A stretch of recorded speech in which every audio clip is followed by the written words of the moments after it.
e para todos os públicos.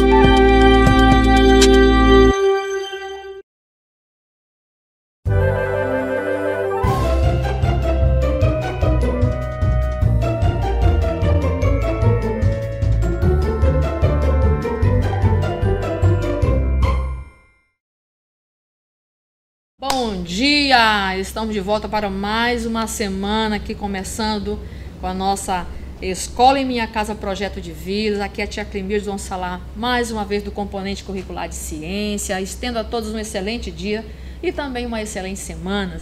Este momento agora nós vamos recapitular aquilo que nós vimos na semana passada e vamos também falar a respeito do assunto de hoje. Na semana passada nós falamos a respeito dos micro-organismos, conhecemos a história dos micro-organismos, as suas funcionalidades, mas hoje nós iremos falar a respeito das células, a origem do termo e todo o desenvolvimento delas, tá certo? Nesse momento eu quero convidar você a prestar aqui atenção na nossa aula, que ela é muito importante hoje, tá bom? Muito bem, as células. Qual é a origem do termo? De onde vem esse termo? Como foi que foi definido os conceitos sobre as células, a citologia, né? Quem foi que fez essas definições? Quem foi a primeira pessoa a descobrir e denominar as células? Tá certo? No ano de 1665, havia um homem chamado Robert Hooke. E ele era um cientista e ele estava aqui observando através de um microscópio de aparência bem rudimentar a respeito de um pedaço de cortiça que ele foi investigar nas lâminas do microscópio. E aí, ele não só investigou esse pedaço de cortiça, mas ele também fez investigação a respeito de outros seres, como os fungos, como as bactérias, plantas.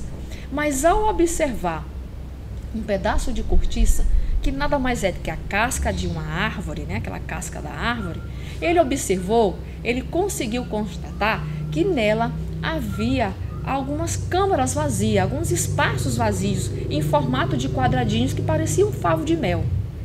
E aí ele denominou esses quadradinhos, essas câmaras, esses espaços vazios de células. Mas não somente investigou a cortiça, né? Mas ele fez investigação também, como eu disse, com os fungos e com as bactérias, com as plantas em geral e também com o ser humano. Mas quando ele foi investigar uma planta viva, ele descobriu outras coisas e a gente vai falar aqui a respeito disso. Olhe na tela. Quando ele observou as partes vivas das plantas, ele verificou a presença das mesmas câmaras que ele havia encontrado num pedacinho de cortiça. Aquela casquinha da madeira das árvores, né? A casquinha das árvores. Então, ele pegou um pedaço vivo da planta e encontrou as mesmas câmaras. E ao observar isso, ele também percebeu que esses espaços vazios eram preenchidos com material gelatinoso existente nas plantas. Na verdade, esse material gelatinoso nada mais é do que a parede celular da planta, tá certo? Então, grandes descobertas feitas a partir desse aparelho incrível chamado microscópio, tá certo? Olhe para cá, olhe na tela. Aqui está a aparência da célula vegetal, tal como as plantas se mostram e tal como mostra aqui o microscópio. Então, observa que ela é feita basicamente de vários quadradinhos, parecendo um favo de mel. Só que dentro desses favos, né, desses quadradinhos, dessas câmaras, ao contrário lá da cortiça, aqui nas folhagens das plantas havia esse material gelatinoso, certo? Que foi observado por eles. Mas não foi somente esse material que foi observado. Eu quero que você preste atenção aqui agora na estrutura de uma célula vegetal, como ela é cheia de compartimentos e cheia de divisões. Essas divisões, cada uma delas possui uma classificação. Mas nesse momento não é o objeto do nosso estudo, tá certo? Compreender essas partes de uma célula vegetal. O que eu quero mostrar para você é que dentro de uma célula vegetal, ao ser dividida, ao ser feito esse corte, aparece esse material gelatinoso que nós denominamos de parede celular. E cada um desses pedacinhos tem uma estrutura e recebe uma classificação, uma denominação. ok? Muito bem. Baseado ainda no conhecimento científico, que é a observação, os cientistas também observaram que as células estão presentes em todos os seres vivos que eles conseguiram examinar. As células se fazem presentes em todos os seres vivos, sejam estes fungos, bactérias, plantas, animais, seres humanos. Elas estão ali, tá certo? Pois a unidade fundamental do nosso corpo é chamada de célula, ela está lá. Então, não está somente presente nas plantas, mas em todos os seres vivos a existência de células. E foi isso que eles conseguiram constatar durante essas observações feitas a partir desses microscópios. Tá certo? Muito bem. Agora, a pergunta que não quer calar. Mas o que são mesmo células, professoras? O que são células? Olhe para cá. São unidades estruturais e funcionais de todos os seres vivos. Essas unidades são estruturais e funcionais. Por quê? Porque apresentam funções. Elas têm funções específicas dentro do organismo do ser vivo. Seja ele planta, seja ele fungo, bactérias ou mesmo seres humanos. Observe aqui na nossa tela a estrutura de uma célula humana. Olha quantas unidades estruturais existem dentro de uma célula humana. Observe também na célula animal e na célula vegetal, como a gente já falou, né? Portanto, uma definição bem sucinta de célula é unidades estruturais e funcionais existentes em todos os seres vivos. Isso quer dizer que todos nós possuímos essas unidades estruturais, tá certo? Muito bem. E aí, a partir dessas observações científicas, estes homens pesquisadores e cientistas conseguiram levantar uma teoria celular. Uma teoria celular. Que diz o seguinte: todos os seres vivos são constituídos por células. A célula é, portanto, a unidade básica de todos os seres vivos. Foi o que eles conseguiram observar durante essas longas pesquisas aí com auxílio do microscópio. Tá certo, gente? Então, eles conseguiram montar essa teoria. Todos os seres vivos constituídos por células e a unidade básica de cada ser vivo é a célula. Ok? Esses seres vivos, por sua vez, eles possuem células unicelulares e pluricelulares ou multicelulares.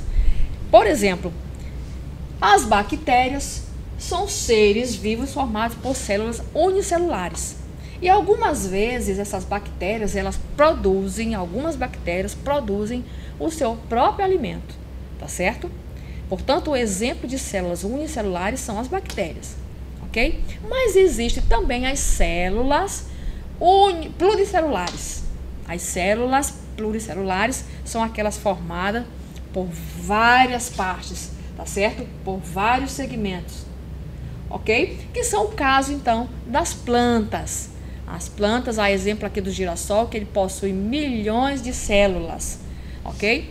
Então, esse ser vivo que possui uma única célula é chamado de unicelular. E o ser vivo que possui várias células é chamado de pluricelular, que é o caso, então, das plantas. Que aí, nesse sentido, elas vão precisar dessa estrutura para formar e organizar diferentes outras estruturas, como a folha, o caule, a raiz. Por isso ela é denominada de pluricelular, ok? Quero apresentar para vocês também alguns tipos de célula. Nós temos células no nosso organismo inteiro. Células da pele, células que vão compor o nosso sistema nervoso, as células que vão compor o nosso sistema ósseo. É só o exemplo de algumas, tá? Presente, então, aqui no nosso corpo, como seres humanos que somos, ok? Chegou o momento da nossa curiosidade. E aí, você sabia? Você sabia que as células, como estruturas vivas, carregam informação genética de um determinado organismo e são capazes de transmitir essa informação no momento da sua divisão celular? Pois é, quando você pega uma célula, que você vai fazer essa divisão, ela vai levar para essa outra divisão, para esse outro compartimento que foi dividido, todas as informações genéticas necessárias que estavam na primeira. Isso porque é uma célula que vai dar origem a outra célula. Olha que legal, que interessante, não é verdade? Então, tudo isso foi observado pelos nossos pesquisadores, pelos nossos cientistas. E nesse momento, nós vamos exercitar aqui, através de uma atividade bem pequena, a respeito do assunto que nós falamos sobre hoje, que foi as células. Tá certo? Vamos lá. A unidade estrutural do ser vivo, formada por inúmeras câmaras vazias, foi chamada de quê? Olha que eu falei lá no início das nossas aulas, que o cientista Robert Hooke começou a investigar, né, a partir de um pedaço de cortiça, que é aquela casca da madeira, né, da árvore, e colocou ali na lente do microscópio, que ele observou que era cheia de compartimentos, né, de câmaras vazias, parecendo um favo de mel. Então, a resposta correta é o quê? Célula, porque ao observar esses compartimentos, ele denominou de células. A questão de número 2. Depois de muitos anos e de muitas descobertas, os cientistas chegaram à conclusão de que todos os seres vivos são formados por quem? Por quê? São formados por unidades estruturais e funcionais chamadas células. Portanto, ao longo do tempo aí observando, né, essas estruturas, eles chegaram à conclusão de que todos os seres vivos são formados por células. E aqui está, no nosso esquema, uma célula formada do corpo humano, com suas várias partículas, né? Com suas várias partes, as células do corpo humano. Muito bem. Na questão de número 3, vamos completar as sentenças abaixo. Os seres vivos formados por uma única célula é chamado de... Falamos aqui na nossa aula que os seres vivos que são formados de uma única célula, eles são chamados de unicelulares. Unicelulares. Ok? Os seres vivos pluricelulares são formados por mais de uma célula. É o caso das plantas, né? Que possui várias células aí, como o girassol foi mencionado aqui como um exemplo. Certo? Então, turminha, nós chegamos ao final da nossa aula. Quero deixar aqui um forte abraço para você, uma excelente semana e até o nosso próximo encontro.